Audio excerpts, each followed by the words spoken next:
آئیے excretory system کو سمجھنے کے لیے ایک اینیمیٹڈ ویڈیو دیکھتے ہیں۔ ایکسکریشن بایولوجیکل پروسیس جسم سے خطرناک میٹابولک ویسٹ کو نکالنے میں شامل ہے، جسے ایکسکریشن کہتے ہیں۔ دوسرے پروسیس میں جیسا کہ نیوٹریشن، ریسپائریشن، ٹرانسپورٹیشن، مختلف جاندار ایکسکریشن کے لیے مختلف اسٹریٹجیز استعمال کرتے ہیں۔ یونی سیلولر آرگنزمز کے کیس میں ویسٹ ارد گرد موجود پانی میں باڈی سرفیس سے نکال دیے جاتے ہیں۔ اس پروسیس کو ڈیفیوژن کہتے ہیں۔ لیکن ملٹی سیلولر آرگنزمز کے کیس میں مخصوص آرگنز ایکسکریشن کے لیے ہوتے ہیں۔ انسانوں میں ایکسکریشن اہم آرگن جو ایکسکریشن میں شامل ہیں وہ کڈنیز ہیں۔ انسانوں کا ایکسکریٹری سسٹم ایک پر مشتمل ہوتا ہے۔ کڈنیز کا پیئر رائٹ کڈنی اور لیفٹ کڈنی، یوٹرس کا پیئر رائٹ یوریٹر اور لیفٹ یوریٹر۔ نمبر 3 یوریتھرا کے لیے یورینری بلیڈر،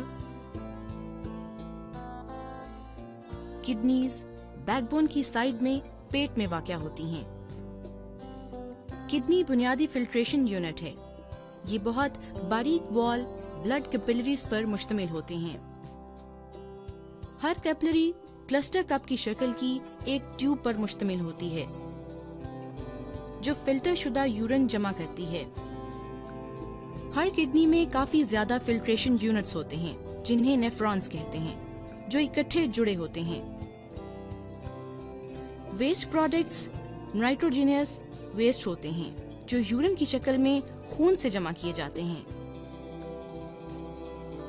بننے والا یورین یورینری بلیڈر میں یوریٹر کے ذریعے گزرتا ہے۔ یورین یورینری بلیڈر میں سٹور ہوتا ہے اور یورین یوریتھرا کے ذریعے باہر خارج کر دیا جاتا ہے۔ اب سیکھتے ہیں کہ یہ کس طرح بنتا ہے۔ آپ کی معلومات کا پروسیس 3 سٹیپس میں ہوتا ہے۔ Number 1 filtration, number 2 reabsorption and number 3 secretion. Number 1 filtration. Nitrogenous waste جیسا کہ یوریا، یورک ایسڈ کڈنیز میں خون سے نکال دیے جاتے ہیں۔ یورک ایسڈ کے بننے کا پروسیس نیفرون میں ہوتا ہے۔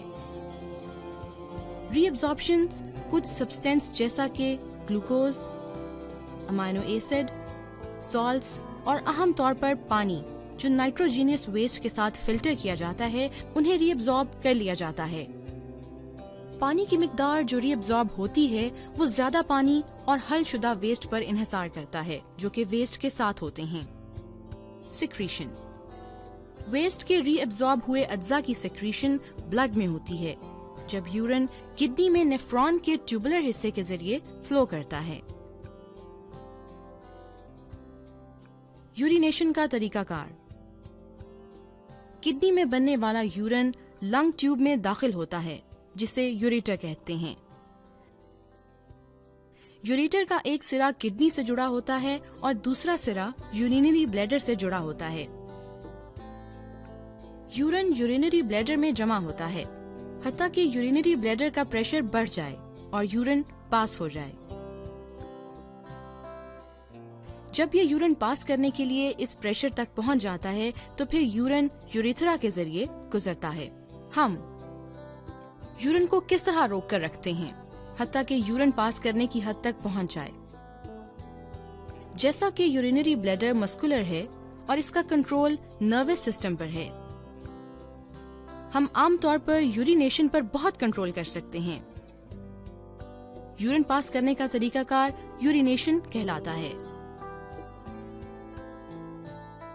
مزید یہ جاننے کے لیے کہ کڈنیز کا ایکسکریٹری سسٹم سے کیا تعلق ہے، آئیے اس سے متعلق ہم ایک ویڈیو دیکھتے ہیں اور مزید اس کے بارے میں معلومات لیتے ہیں۔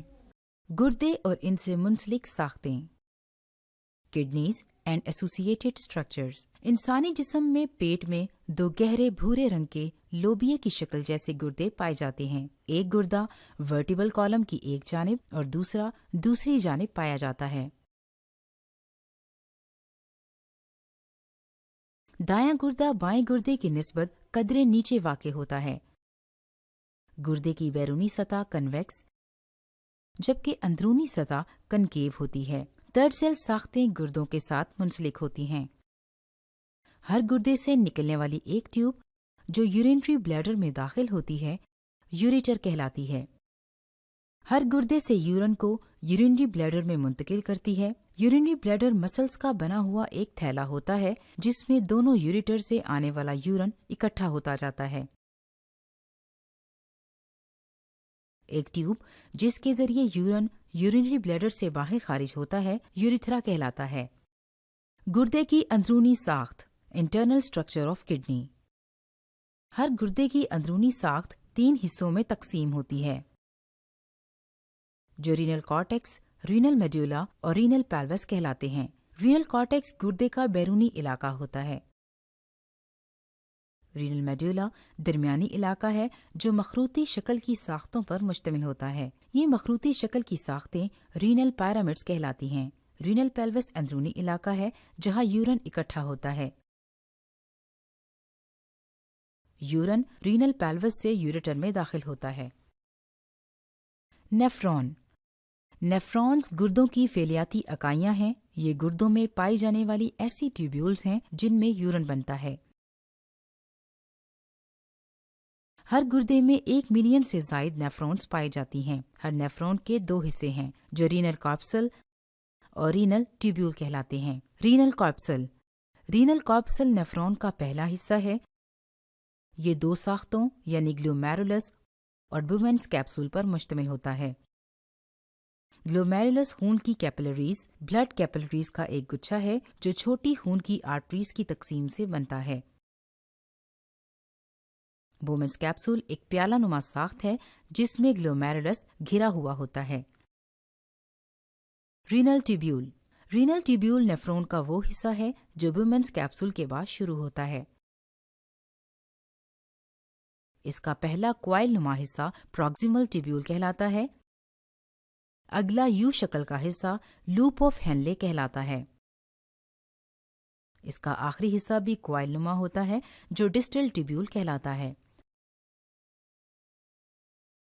بہت سی نیفرونز کی ڈسٹل ٹیوبیولز ایک کلیکٹنگ ڈکٹ میں کھلتی ہیں۔ بہت سے کلیکٹنگ ڈکٹس مل کر رینل پیلوس میں کھلتی ہیں۔ امید ہے آپ کو ایکسکریٹری سسٹم کے بارے میں سمجھ آ گئی ہوگی۔ آئیے اب ٹیکسٹ بک سے مطالعہ کرتے ہیں۔ نظام اخراج ایکسکریٹری سسٹم جسم میں ریسپائریشن کا عمل خوراک کے مالیکیولز کے ساتھ آکسیجن کا کیمیائی تعامل ہے۔ اس عمل کے دوران انرجی کے اخراج کے ساتھ کاربن ڈائی آکسائڈ اور پانی پیدا ہوتے ہیں۔ کاربن ڈائی آکسائڈ اور فالتو پانی کی جسم میں ضرورت نہیں ہوتی۔ یہ فاضل مادے کہلاتے ہیں۔ جسم کے فاضل مادوں میں نائٹروجنی مادے اور دیگر نمکیات بھی شامل ہوتے ہیں۔ فاضل مادوں کا ذخیرہ ہونا جسم کے لیے نقصان دہ ہے۔ ان کا جسم سے اخراج نہایت ضروری ہوتا ہے۔ جسم سے فاضل اور نقصان دہ مادوں کا اخراج ایکسکریشن کہلاتا ہے۔ انسانی جسم سے کاربن ڈائی آکسائڈ پھیپھڑوں کے ذریعے خارج ہو جاتی ہے۔ نائٹروجنی مادے، فالتو پانی اور نمکیات نظام اخراج ایکسکریٹری سسٹم کے ذریعے خارج ہوتے ہیں۔ کچھ اضافی نمکیات پسینے کے ساتھ جلد کے ذریعے بھی خارج ہو جاتے ہیں۔ انسانی نظام اخراج گردوں کی ایک جوڑی اور ان سے منسلک ساختوں یعنی 2 یوریٹرز اور ایک یورینری بلیڈر اور ایک یوریتھرا پر مشتمل ہوتا ہے۔ اب ہم اسی ٹاپک سے متعلق ایجوکیشنل گیم یا سیمولیشن دیکھتے ہیں۔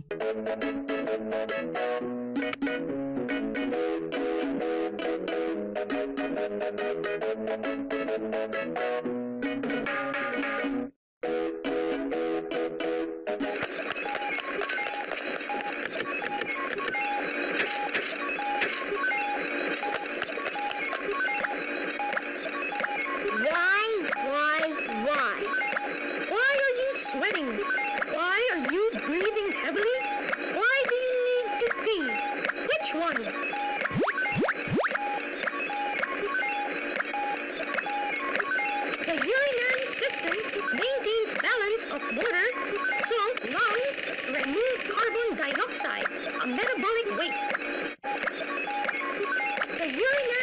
system maintains balance of water, salt. Do you know how urine is formed? The human urinary system is composed of a pair bean-shaped organ called kidneys, where urine is formed. A ureter tube connecting each kidney to the urinary bladder, where urine is temporarily stored, and urethra, a tube that leads the urine outside the body.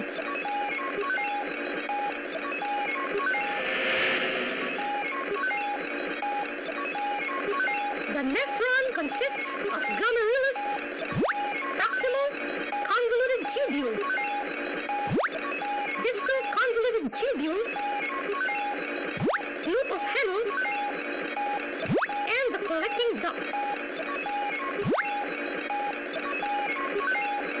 Blood with collected wastes from the body cells pass through the glomerulus, where it is filtered and moved to the Bowman's capsule.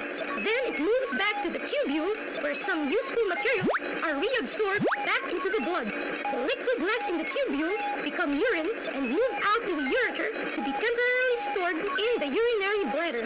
This will later pass through the body through the urethra during urination. Proteins are not present in urine because they are too large to pass through the membrane of glomerulus. Glucose is usually reabsorbed in the proximal convoluted tubule, but there are times when the blood contains too much glucose.